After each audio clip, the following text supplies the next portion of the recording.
Hi there, good noon and welcome to our session on something special. So we so very often talk about English and quant and DI and LR, and all those things are immensely important. But today we plan to go ahead and talk about what? Time management. So at the end of the day, our success depends on a lot of different factors. One of those factors is acquiring the right knowledge, getting the right kind of skills, and those things can be acquired from this channel, your own channel, BYJU'S Exam Prep. So if you're new here, make sure that you do subscribe to the channel and press the bell icon so that you get to access every session, so that you get a notification for every session that we bring in. My name is Vikrant. I act as your personal coach for all things related to English, communication skills, and psychological aspects of the preparation. And this topic belongs to this last category. So apart from all those things, you also need to manage yourself well. You need to cultivate the right kind of habits. And without those things, it can be a struggle. So before I dive into talking about time management, I want to give a quick reminder that although I know that you're preparing for CAT 24, but it is never too early to start writing mocks. They tell you where you stand with respect to everyone else in the country, and that can always be a very nice, very relevant metric for you to go ahead for. So we have our All India Open Mock going on right now as we speak. The window will close on 8th October, so make sure that you go ahead, register yourself, and then sit for this particular exam. And let's have a look at this. This is going to set the tone for our session rather nicely. So being successful does not make you manage your time well. However, managing your time well is going to make you very successful, and that is why we have this exact session planned for you today, where we will talk about how you can go on to manage your time very well. So to dive into specifics, I have three particular objectives in my mind. The first one is you need to figure out where your time goes. All of us wake up every morning, we get 24 hours. We need to know where the time is spent. Thereafter, we need to figure out the true nature of time management. There are times when we have some misconceptions, and those misconceptions lead us astray. And then finally, we need to learn some actionable strategies to use our time efficiently so that we are able to move towards our goals. So that's what I am going to talk about. So if you happen to have any question, any concern, anything whatsoever, make sure that you use the chat window down below rather liberally, and I would love to answer your specific questions. So let's go ahead and work on the first item on the agenda, figuring out where the time goes, or in other words, where does it go? So I think it's very important for us to have this realization. So for instance, during the lockdown and this work from home phase, I ended up putting on some weight. And I wondered that I haven't really changed my lifestyle that much, except for the fact that I work from home. My movement patterns are probably a little less than what they were earlier. But then I was compensating for them by walking a little more. And yet I was like, yaar, why am I putting on weight? I still could not figure that out. And that is where, maintaining a food log came into picture. I actually started jotting down all the things that I was eating, and that suddenly led to this clarity that, hey, there was this extra snacking which was happening that I was not even aware of. So similarly, when it comes to finding out where the time goes, it is important for us to track our time. And how do we track it? We track it by maintaining a log. So everything that you do, right? So let us say that you studied, or you attended college, or you engaged in a lot of maintenance activities. So maintenance activities are, of course, your daily routines, things like eating food and then sleeping and taking a shower, everything. Then any leisure activity that you engaged in, virtually anything that you did, even if that was doing nothing, if it took you more than 10 minutes, you are supposed to write it down. And of course it is going to happen retrospectively. So you can either, you did something and you jot it down in the diary immediately afterwards, or maybe you can capture it at the end of the day, whatever works for you. But for the next 7 days, let's track our time. So the reason is, a lot of people come to me and say, I don't have enough time. Now they may be right, they may be wrong. The time log lets us find out whether they were actually right, or it was just a misconception that they had, where in reality they had time, but the time was being spent in an unproductive fashion. So just a week, just 7 days, and it will give you really deep insights into where you stand vis-a-vis time, whether you actually have time or not. And in case you actually do not have time, the strategies required are going to be different. Okay, so please make sure that you go ahead and track your time for the next 7 days. I seem to have a power cut at my place, so I'm just removing my video for a very brief while, but I am going to be with you, and once the power comes back, the video will also come back. Okay, so now let us dive into this second area, which is, what is time management? We said that we want to look at the true nature of time management. So if I ask you about what time management is, what is going to be your answer to this rather simple, rather straightforward question? So what is time management? Go ahead, give it a thought and share it with me.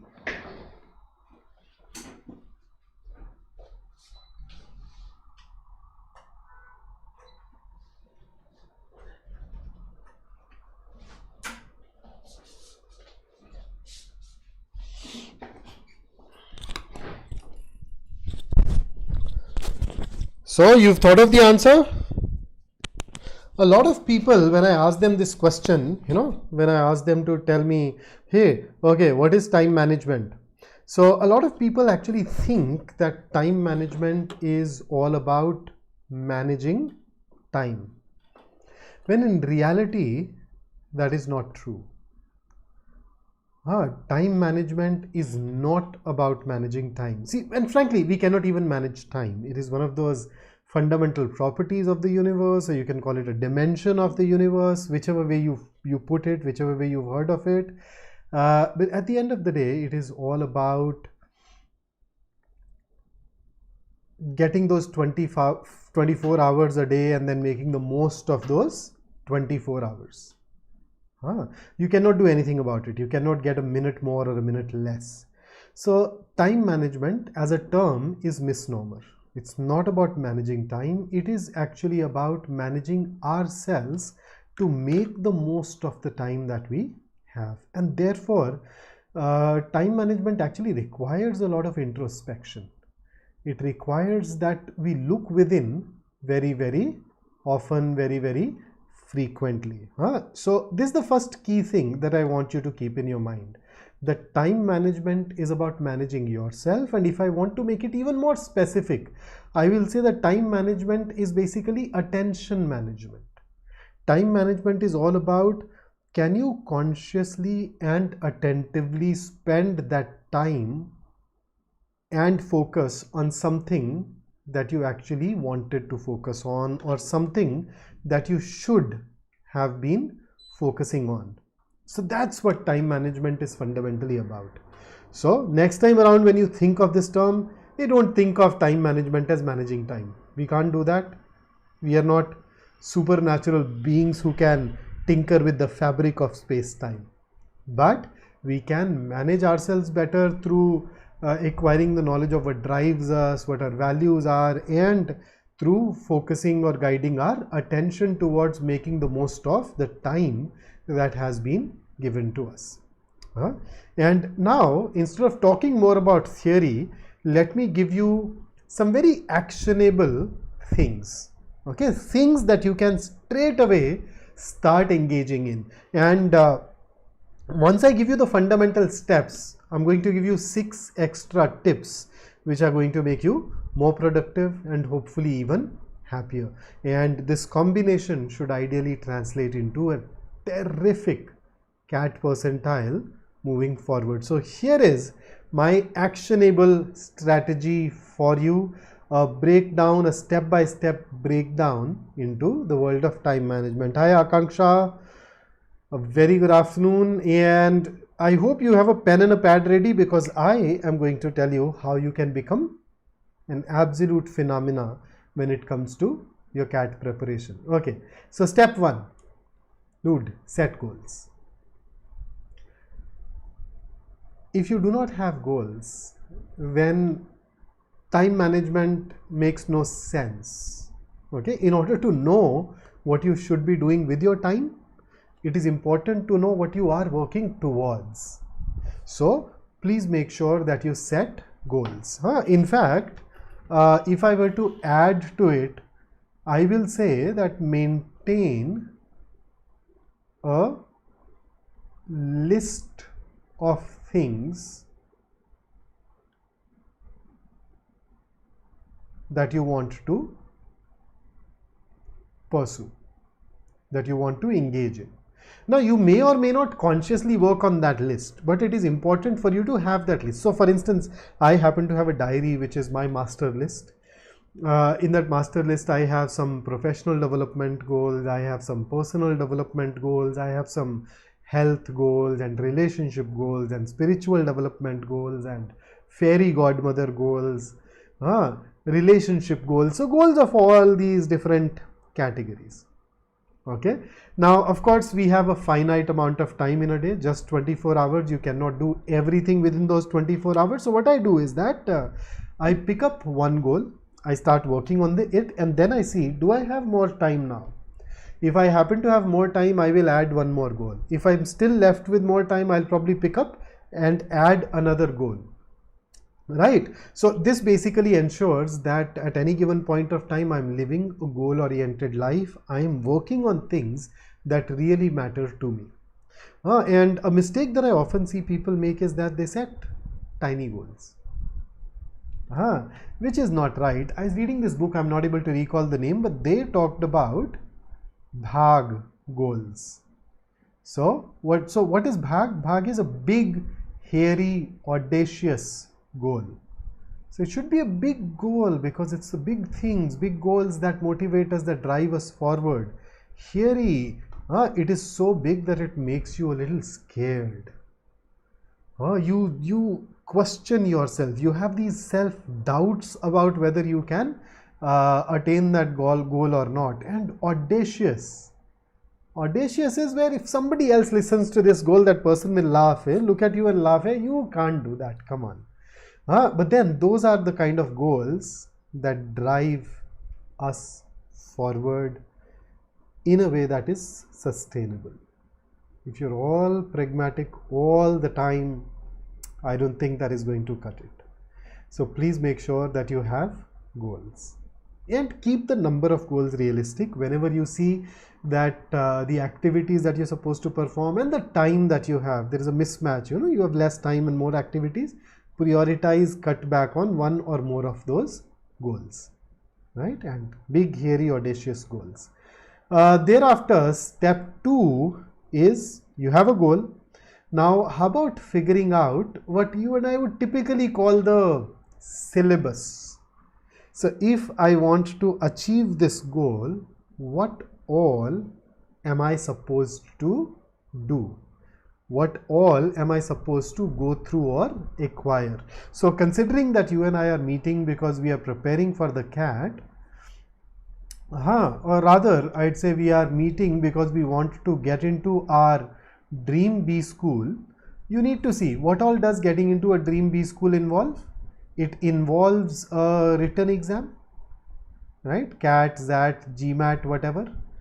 It involves a personal interview, plus an essay at a lot of places nowadays, and maybe some more things depending upon what your Dream B school is.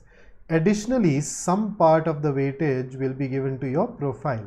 So your syllabus is anything that helps you excel at these 3 things. So right now, if I confine myself to just the CAT in order to demonstrate the point, then you know what all we have in CAT? CAT has these 3 sections. So you have VARC, you have DINLR, you have quantitative aptitude. So look at each one of these three sections and divide these sections into some sort of chapters or skills. Some knowledge that you need to acquire, some chapters that you need to go through, some learning objectives that are involved, or some skills that you need to develop, you need to possess in order to go on and become excellent. Okay, so do that. And I've actually made it easy for you. Some 3 weeks ago, I took a session where I've gone ahead and talked about these exact things.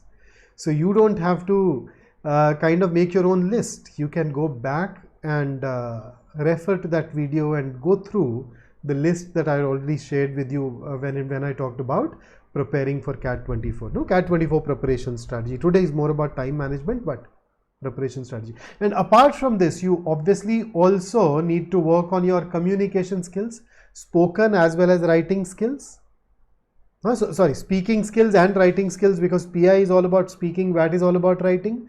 And apart from that, you also need to ensure that you do whatever it takes to get a good score in your college, because that will also count for something when you eventually go ahead and join a B school. Okay, so do that. So figure out that entire syllabus. So now you know that you are supposed to go through this entire syllabus before your CAT 24. In fact, why wait till CAT? Can I say that as far as CAT goes, we want to finish all of this by the 15th of August 2024. So that's your deadline. You know, freedom from syllabus next year. You'd go ahead and cover everything by then. Okay. Now that you have this deadline of 15th of August, how many months do we have? Approximately 11. Let's make it 10. So you have around 10 months. So what do we do in those 10 months? Let's see. The total amount of syllabus, okay, the total number of chapters or units or skills, whatever that is, whatever that number is. You know, skills are supposed to be worked on every day, but for chapters, divide those chapters into monthly targets. Okay, so just decide what is it that you want to achieve every month. Okay, so break it down. So let us say that you were supposed to go through 100 units or 100 chapters, and you have 10 months. So if you break it down, you'd realize that you are supposed to go through 10 units every month, right? And then take it a step further. See, a month is a long time period. What if at the end of the month you realize that, hey, you slacked off? You could not or did not do all that was required of you. So if you realize that at the end of a month, you would have, there is a possibility that the entire month went waste. So how about dividing the monthly target into weekly targets and then reviewing our performance every week? Makes sense? Right? So your weekly targets are in sync with your monthly targets. Your monthly targets are in sync with your overall syllabus plus the timeline, the deadline that you really have. So what do you do now that you have these two things? Make sure that you have your daily targets which are in sync with your weekly targets, and then monthly targets, and then the overall targets. So the daily targets are known as the step 4, which is make a to-do list. Now when do you make it? I prefer making it every evening. So every night before I hit the sack, I make a to-do list for the next day. There are a lot of people who would wake up and then make that to-do list. Whatever works for you, it's absolutely all right. So you either do it the last thing a day before, or you do it the first thing on that particular day. Now you could be somebody who can raise an objection here.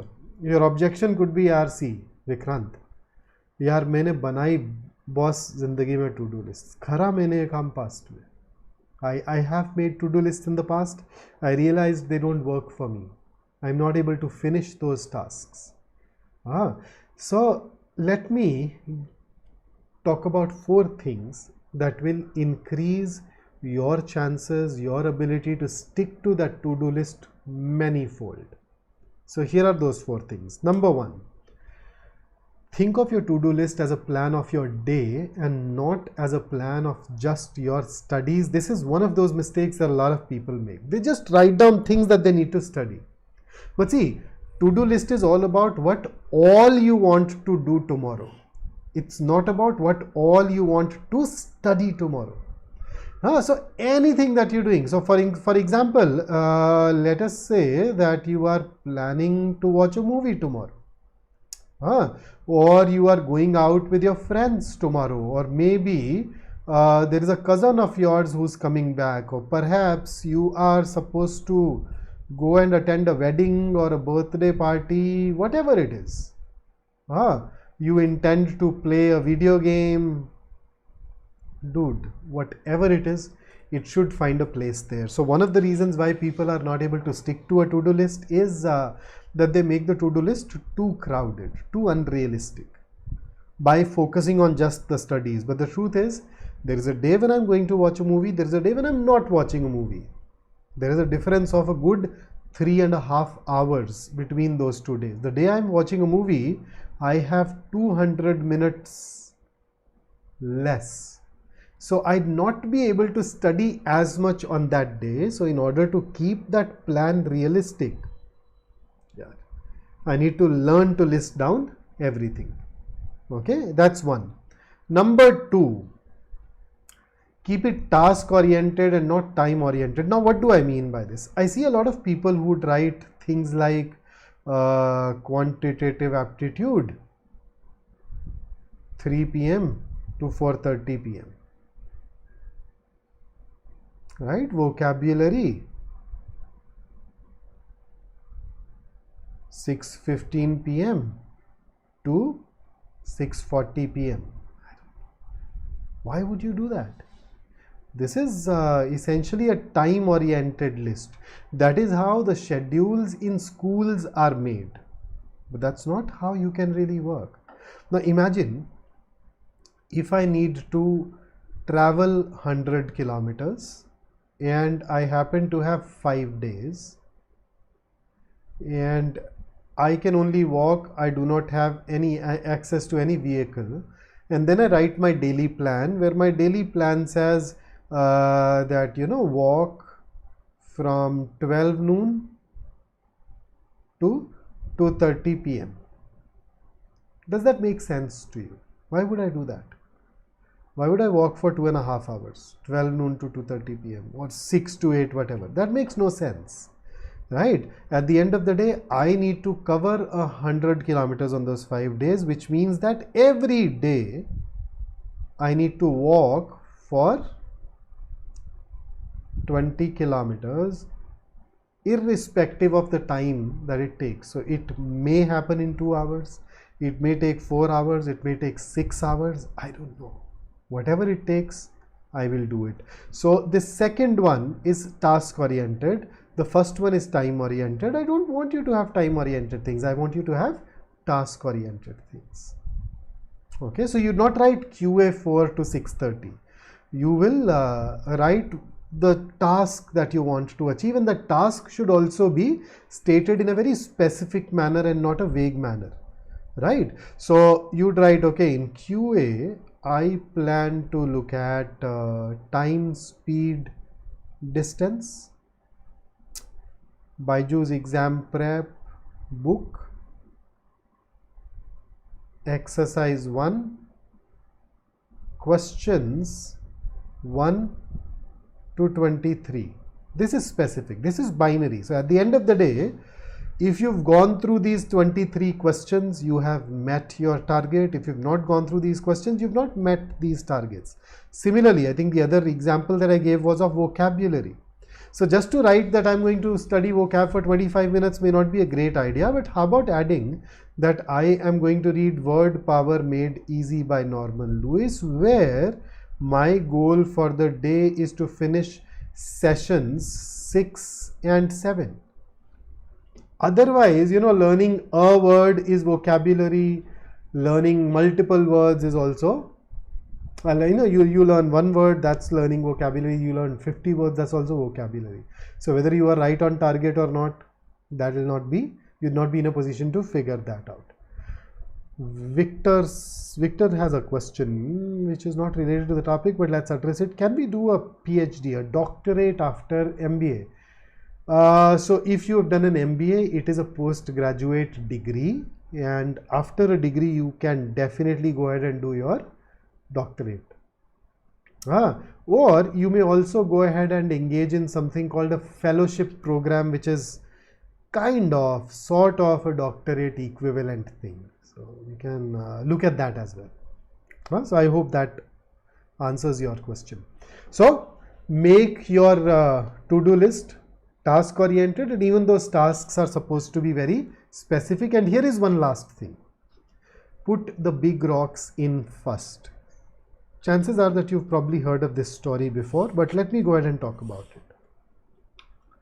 So one fine day, a professor walked into a classroom.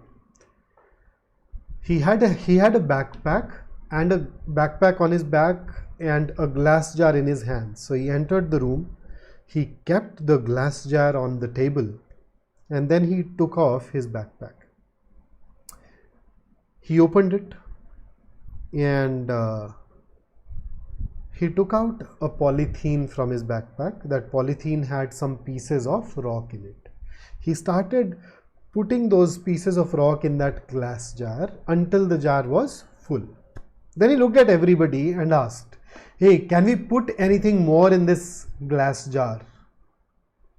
So a lot of people looked at the jar and they're like, "No, this is full, now we can't put anything else in." So the professor once again took out another poly bag from his backpack. That poly bag happened to have a lot of pebbles. कंकर, छोटे छोटे कंकर, वो जो thirsty crow ने डाले थे घड़े में, right? So he started pouring those pebbles in, shaking the jar, pouring some more, shaking the jar until the jar was once again full to the brim. And now he asked everyone, "Can we put something into the jar now?" By now some people were smart and they're like, "Whoa, looks like a trick question." Some said no, but then there were some who said that, "Sir, I think we can put something else." The professor looked at those and said, "Excellent." He took out another poly bag from his backpack, which was full of sand, and he started pouring that sand in the glass jar, shaking it in between to make the sand settle and take all the room.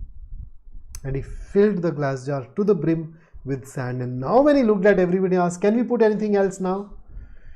People were now skeptical because it was visibly full.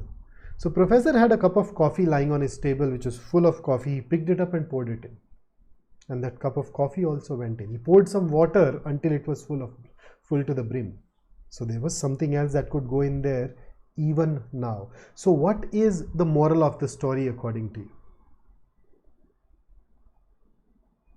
What's the moral of the story? What do you learn from it? Victor, executive MBA, is that different? Yes, it is different on two counts. Number one, you need to have work experience. That's mandatory. And usually you need to have significant work experience. It's only then that you can benefit from executive MBA. And number two, the executive MBA programs are usually shorter, smaller. They typically be year-long. Haji, so lessons. Now, I'm sure there are a lot of morals that we can draw from that story, a lot of lessons that you can learn, but there is one particular lesson that I want you to keep in mind, and that lesson is put the big rocks in first.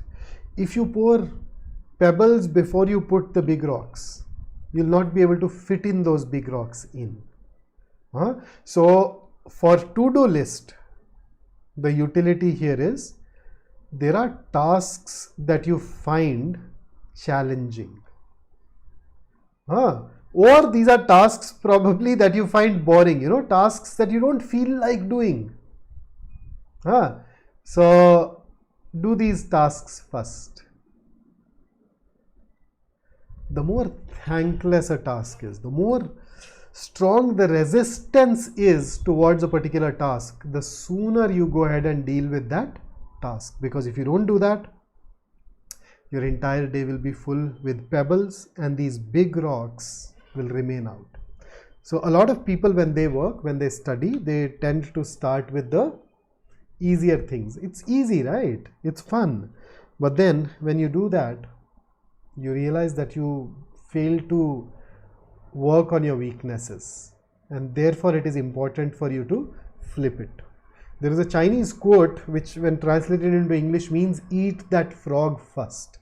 If you're sitting down to eat a meal, you need to ensure that you and you have to eat a frog, then make sure that you eat that frog first. Otherwise you'll finish the rest of the meal and you'd still have to eat that frog, but you'd not even be able to enjoy that the rest of the meal.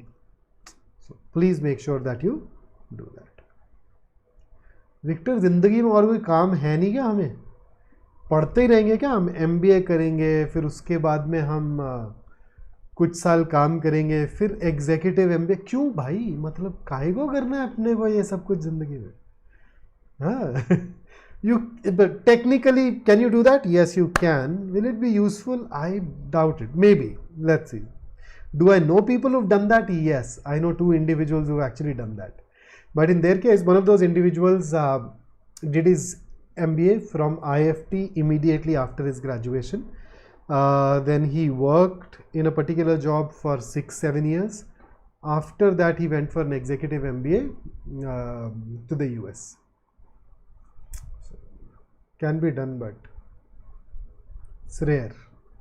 So that's step 4. Make a to-do list. So your to-do list is in sync with your weekly targets, which are in sync with your monthly targets, which are in sync with your overall goals. So step 5 is schedule a fixed day every week where you check your progress. So for instance, for me, my fixed day is Tuesday morning. So every Tuesday morning, I sit down and check whether I have managed to do everything that I wanted to do over the course of last 7 days or not. If not, in case I could not do that, then I put in those tasks on priority, and I do it Tuesday morning because Tuesdays and Wednesdays are relatively light for me. I have less workload on those days, so I can work extra hours and cover it all up. And with that, now let me go ahead and talk about some extra tips that will take you to the next level. So here is tip 1. Know your personal prime time. You know what a prime time is? Prime time is the time at which you tend to work the best. So are you one of those people who like to get up before the sunrise and start working? Or do you feel more active early in the evening or maybe after dinner?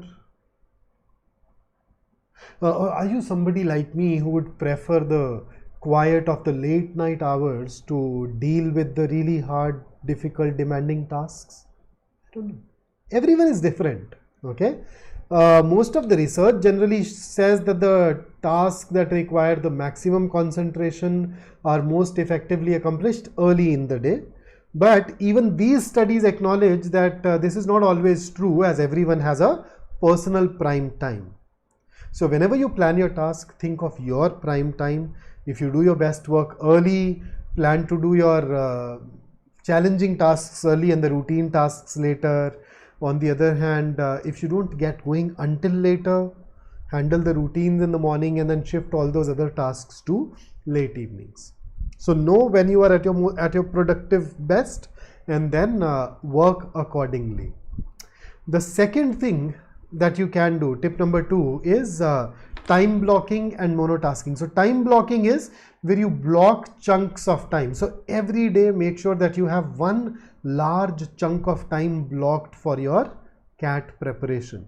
So when I say a large chunk of time, I am talking about roughly around 3 hours, if not more. So just schedule one 3 hour block. Okay, so for instance, let us say I am somebody who works well late in the evenings. So I may decide that, dude, every evening from 9:30 p.m. to, in fact, 12:30 a.m. I'm going to work on the CAT prep for sure. And the rest of the day, I'd of course schedule different tasks the rest of the days as well, but because I happen to have one 3-hour time block, even if I manage to put in some tiny, 50-60 minute windows of study during the rest of the day 2-3 times, I would have hit 6 to 7 hours of study in no time. And I also believe in monotasking. So in any particular time block, I'm not going to mix up multiple things. I will focus on just one thing at any particular point of time. So time blocking and monotasking, work with these. Tip 3, manage the distractions. So I'm saying manage, I'm not saying avoid. You cannot avoid distractions, but you can manage. So can you figure out all the things that distract you? For instance, in work from home, one of the problems with me was that the family members distracted me a lot. So what did I do? I allocated a space within my house, which I started calling my office. In fact, I'm taking this session from the desk at the moment. Okay, and there are days when I have guests over. So on those days, what do? I have a friend who runs a digital marketing agency nearby. I may go to his office. So that's my friend's place, friend's office. Or there is a particular cafeteria where I like the coffee and where I don't have very many people coming during the day. It becomes crowded only during the evenings. Or I have a list of 3 public libraries around me where I can go sit and study in peace and quiet. So find a quiet corner. It can be a friend's house for you, a cafeteria for you, a library for you. Within your house, if you have the luxury of multiple rooms and you can close a door and sit there and study where everybody knows that when you are in there, they're not supposed to bother you. Fabulous. So try doing that. Additionally, one of the distractions is this extra work that comes your way through friends, family, colleagues. So please learn to say no to the work that you cannot perform. Right? So you are of course supposed to help everybody. But then there are times when life gives you a lot of work already and you're not in a position to take on more responsibilities. So frankly, when you say no to people, it is not about closing the door on things that you're supposed to do. Rather, it is about making sure that you can meet your commitments and accomplish the maximum possible in the time that is available to you. Right? So generally, I have adopted 3 principles that help me say no. So the first principle is that I've realized that I cannot do everything. I only have a finite amount of time. The second thing is that if I know that I'm not going to be able to finish a task within the deadline, I'll not agree to take on that task or that project. Okay, and I communicate it clearly. I ask, okay, by when do you want it? If they say that we want it by time X and I do not have the bandwidth to do it by then, I'll politely decline. There are different ways in which you can always say no. And third and the last, I will not make any commitment that is not consistent with the goal and objectives that I have for myself. So that typically is another thing that helps. And now to talk about the factor that distracts us the most, our cell phone, our social media, right? So first up, create barriers between you and your favorite social media apps. How? If you have all your apps on your phone, it's so easy to access them, but why do you need to do that? Delete these apps from your phone. So whenever you want to check your Instagram, read up Twitter, browse, open your laptop, go to Twitter's website, sign into your own account and then check, then browse. Don't even keep it running on your phone. So that extra step involved where you need to go to a computer and then log in would most of the times dissuade you. And then you don't need to avoid those social media apps completely. How about scheduling social media breaks? So the moment you say, yeah, I'm not going to go on Instagram, that'll be a bit too much. But how about telling it to yourself that, okay, I am going to check my social media account once every 2 hours for 10 minutes. And once those 10 minutes are over, just move out. It's easier said than done, I know, but then try doing it. And hopefully you'd find it working better for you. Okay, then tip 4, use your waiting time. So there is a lot of time that goes waste because we are waiting. So it could be waiting for a class to start, waiting for your appointment, waiting for your transport, waiting in the transport to reach your destination. You know, you're traveling by a bus, a cab, a car, whatever. If you are not the one who's doing that driving, you have that time.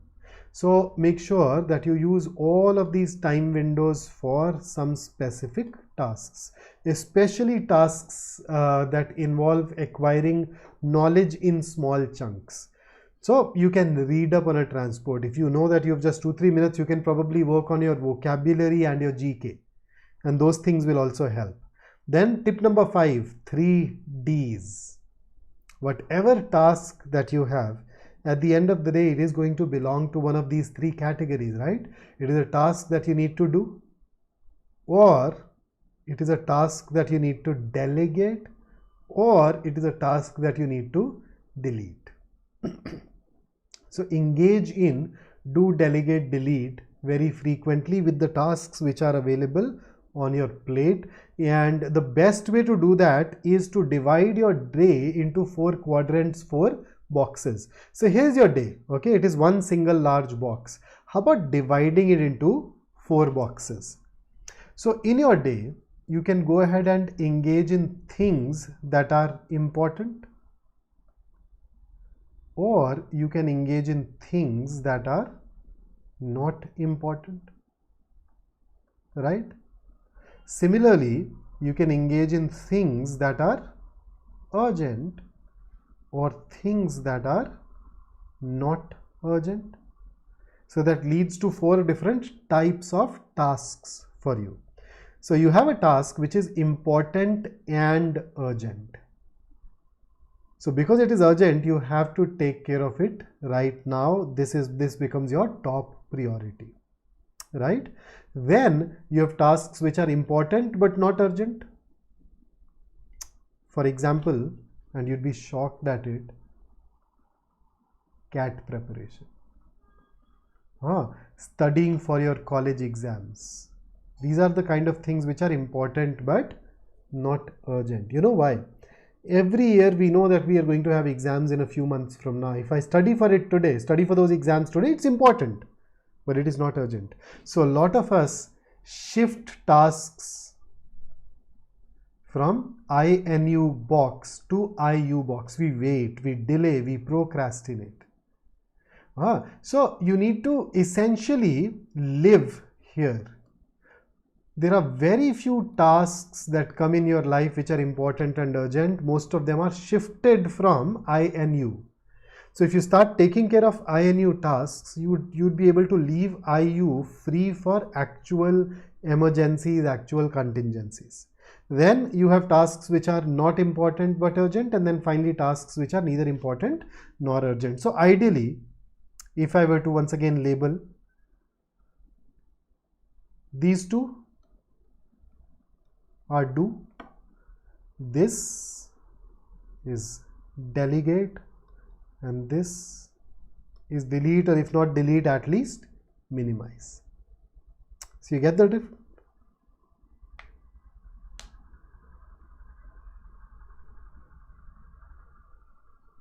So I hope that helps. That will help you determine do, delegate, delete. And in case you do not know what important means, is then anything which takes you towards your goals is important. Anything that does not take you towards your goals is not important. The goals can be whatever. And here is one last tip. Look at this lounge chair. Look at this quiet corner.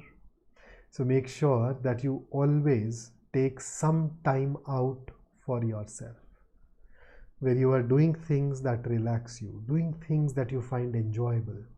It can be curling up with a book, it can be spending time with a special person, it can be spending time with some friends.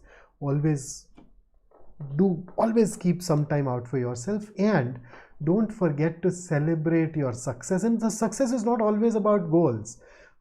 Even a day well spent is a successful day. Even a milestone reached towards that goal is a success, and make sure that you celebrate your successes. You give yourself a pat on the back, and you give yourself a reward for doing the job well. So if you keep these things in mind, I have no doubt that you will be able to perform your job really very well without compromising on your sanity and your efficiency. Okay? And let me end this with a thought. Failing to plan is planning to fail. So I'm sure you will plan and you will spend your time productively. If you enjoyed working with me, don't forget to like the video. And once again, a reminder that you're supposed to write the All India Open mock within the next 2 days. Write it by 7th. Why even wait for the 8th, right? And thereafter, if you want more practice, we are running this series of NMAT 23 crash course. There are these sessions that you have been attending every day at 7 p.m. So you can do that. For even more practice, you can consider enrolling for our test series. And if you need more extensive help, we run a really comprehensive CAT program. We also have batches for CAT 24. The slide says 23, but even CAT 24 programs, we in fact already have a couple of batches running. So you can benefit from those. And how would you know these courses are good? Of course, it has all these features that are listed here, but then don't take my word for it. Check out our results. We've produced stellar results in the past, and you can actually attend the batch without any cost to you. You can unlock a 3-day free trial, join a batch, and see how we teach and what all we do. Additionally, we will be conducting a scholarship test on 7th of October. That should also help you make up your mind on this soon. Right? So that's it that I have brought for you today. It was absolutely lovely and fabulous working with you. Until I see you next, stay safe, stay focused, stay in touch, keep working hard, and use your time wisely. Take care. Have a nice day ahead.